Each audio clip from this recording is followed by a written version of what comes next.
5분 뚝딱 철학의 김필영입니다. 서양 철학의 양대 산맥이 있죠.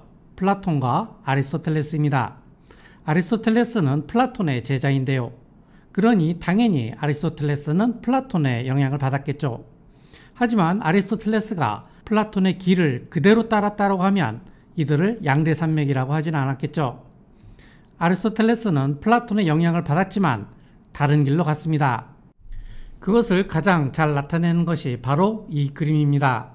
이 그림은 라파엘로의 아테네 학당이라는 그림인데요.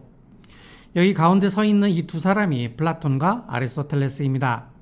그런데 플라톤은 손가락으로 하늘을 가리키고 아리스토텔레스는 손바닥으로 땅을 가리키고 있죠. 플라톤은 진짜로 중요한 것은 바로 저기 이데아의 세계라고 말하고, 아리스토텔레스는 중요한 것은 현실의 세계라고 말하고 있는 겁니다. 그래서 플라톤을 이상주의자, 아리스토텔레스는 현실주의자라고 말을 하기도 합니다. 그런데 이 두 사람은 책을 한 권씩 들고 있죠. 플라톤이 들고 있는 책은 티마이오스라는 책입니다. 일종의 우주론에 관한 책인데요. 그렇다면 아리스토텔레스가 들고 있는 책은 무엇일까요? 생각해보세요.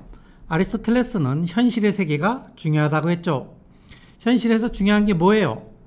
네, 그것은 바로 어떻게 살 것인가 하는 문제예요. 윤리의 문제라는 말입니다. 그래서 아리스토텔레스는 니코마코스 윤리학이라는 책을 들고 있는 겁니다. 이것을 왜 니코마코스 윤리학이냐고 하냐면 아리스토텔레스의 아들인 니코마코스가 정리하고 엮어서 만든 책이라고 그렇게 이름을 붙인 겁니다. 아리스토텔레스의 윤리학을 덕의 윤리라고 하는데요. 윤리학의 기본적인 세 입장이 바로 아리스토텔레스의 덕의 윤리학, 칸트의 의무주의, 그리고 벤담과 밀의 공리주의입니다. 앞에서 의무주의와 공리주의에 대해서는 한 번씩 이야기를 했죠. 오늘은 아리스토텔레스의 덕의 윤리학, 니코마코스 윤리학입니다. 잠시 후에 시작하겠습니다.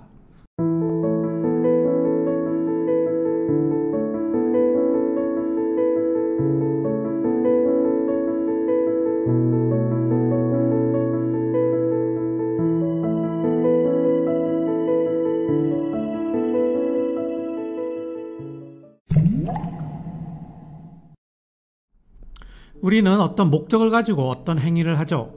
아침에 일찍 일어나는 이유는 도서관에 가기 위해서이고, 도서관에 가는 이유는 공부를 하기 위해서이고, 공부를 하는 이유는 좋은 직장을 얻기 위해서이고, 좋은 직장을 얻는 이유는 돈을 더 많이 벌기 위해서이고, 등등등.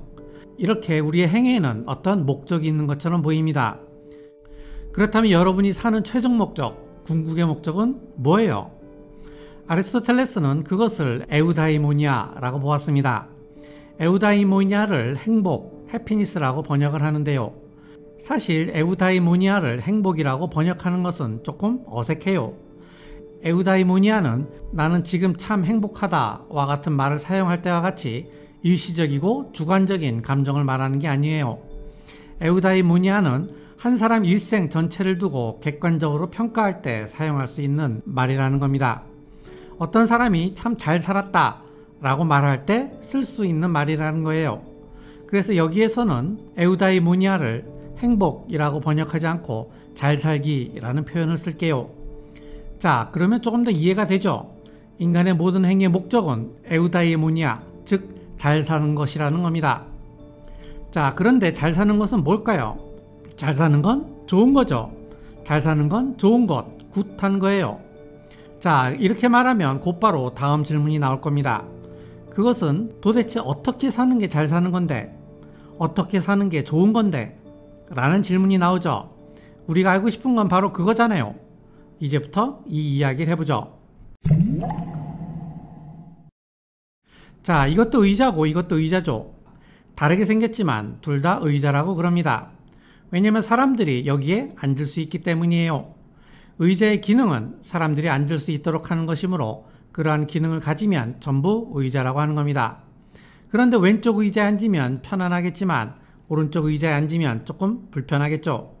즉 왼쪽 의자는 의자로서의 기능을 탁월하게 수행하지만 오른쪽 의자는 의자로서의 기능을 잘 수행하지 못해요. 그래서 왼쪽 의자를 좋은 의자, 오른쪽 의자를 나쁜 의자라고 말할 수 있습니다. 결국 의자의 기능을 탁월하게 수행하면 좋은 의자이고 의자의 기능을 잘 수행하지 못하면 나쁜 의자라고 할 수 있다는 겁니다. 이처럼 좋다는 의미는 바로 자신의 기능을 잘 수행하는 것이라는 겁니다. 자, 이제 말고 사람 이야기를 해보죠. 아리스토텔레스도 사람이고 돈키호테도 사람이죠. 둘 다 다르게 생겼지만 둘 다 사람이라고 그래요. 왜냐하면 둘 다 이성적으로 생각하는 능력이 있기 때문이에요. 인간의 고유한 능력은 이성적으로 생각하는 능력이므로 이성적으로 생각할 수 있는 생명체를 전부 사람이라고 하는 겁니다. 그런데 아리스토텔레스는 이성적으로 생각하는 능력이 탁월하지만 돈키호테는 별로 이성적으로 생각을 잘 하지 못해요. 그래서 아리스토텔레스는 좋은 사람, 돈키호테는 나쁜 사람이라고 할 수 있습니다. 결국 사람의 능력을 탁월하게 수행하면 좋은 사람이고 사람의 능력을 잘 수행하지 못하면 나쁜 사람이라고 할 수 있습니다. 그런데 아리스토텔레스는 이처럼 자신의 능력을 탁월하게 수행하는 상태를 아레테, 덕이라고 말합니다. 즉 좋음이란 덕의 상태라는 겁니다. 자, 그러면 이제 덕, 아레테가 무엇인지 알아야겠죠? 덕에는 두 가지가 있는데요. 지적인 덕과 도덕적인 덕입니다. 지적인 덕은 배움을 통해서 얻을 수 있고 도덕적인 덕은 습관을 통해서 얻을 수 있다고 말합니다. 아리스토텔레스에게 습관은 아주 중요한데 어떤 사람이 정직한 행동을 반복하면 정직함이 습관이 되고 그러면 그러한 사람은 정직한 사람이 되고 어떤 사람이 부지런한 행동을 반복하면 부지런함이 습관이 되고 그러면 그 사람은 부지런한 사람이 된다는 겁니다. 즉 어떤 행동을 반복하면 그것이 습관이 되고 또 그것이 그 사람의 인격이 된다는 겁니다. 그것은 마치 한 마리의 제비가 왔다고 해서 봄이 온 것이 아니듯이 한 번 어떤 행동을 했다고 해서 그러한 성격을 가진 사람이 된다고 말할 수 없다는 겁니다. 자, 여기서 짚어볼 점은 플라톤과 아리스토텔레스의 차이점입니다. 플라톤은 알을 강조했죠. 용기가 무엇인지 정의가 무엇인지 제대로만 알면 그 사람이 용감하고 정의로운 사람이 될 수 있다고 보았어요. 어떤 사람이 용감하지 못하고 정의롭지 못한 이유는 그 사람이 용기와 정의가 무엇인지 모르기 때문이라는 겁니다. 그런데 아리스토텔레스에게 중요한 것은 알미 아니라 실천이라는 겁니다. 어떤 사람이 용기가 무엇인지 정의가 무엇인지 안다고 해서 그 사람이 용감하고 정의로운 사람이 되는 것이 아니라 그 사람이 용감하고 정의롭게 하는 행동을 반복적으로 함으로써 그것이 습관이 되면 그 사람이 용감하고 정의로운 사람이 된다는 겁니다. 그렇다면 용감하다는 것은 무엇이고 정의롭다는 것은 무엇일까요? 일반에서 말하면 아레테, 덕이라는 것은 도대체 무엇일까요? 아리스토텔레스는 덕이란 어느 한쪽에도 치우치지 않는 중용을 지키는 것이라고 말합니다. 예컨대 용기는 비겁함과 만용의 중용이고 정의는 타인에 대한 무시와 소심한 굴복과의 중용이라는 겁니다. 마찬가지로 후하다는 것은 인색함과 방탕함의 중용이고 겸손은 수줍음과 파렴치함의 중용이며 우정은 무정과 아첨의 중용이고 온수는 냉담과 화급의 중용이라는 겁니다. 아리스토텔레스의 윤략을 보면 에우다이모니아니, 덕이니, 아레테니 하는 용어들 때문에 굉장히 어렵고 고매한 이야기 같아요. 하지만 저의 짧은 생각으로 우리말로 간단히 하면 이렇게 됩니다. 어느 한쪽으로 치우치지 않는 중용을 지키는 것을 반복적으로 실천함으로써 그것이 습관이 되면 그것이 아레테, 즉 덕이며 그 덕이라는 것은 인간의 고유한 능력인 이성의 능력을 탁월하게 발휘하는 것이라는 겁니다. 그리고 그러한 덕의 상태에 있는 것이 그 자체로 좋은 것이며 그것이 바로 잘 사는 것이라는 겁니다. 고대 철학을 전공하신 분들의 입장에서 보면 저의 요약은 아주 수준 이하의 막대 먹은 요약이지만요. 어쨌든 제 수준에서 요약한 거니까요. 많이 잘못됐더라도 너그러운 용서를 바라겠습니다. 아리스토텔레스는 덕의 윤리학을 말하면서도 현실적인 면모를 잃지 않았는데요. 그것은 그는 잘 살기 위한 조건으로 좋은 친구, 재산, 정치 권력, 보기 좋은 외모 이런 것들을 언급하는 것을 빼먹지 않았다고 합니다. 그래서 그런지 아리스토텔레스는 외모와 치장 그리고 액세서리, 헤어스타일에도 많이 신경을 썼다고 합니다.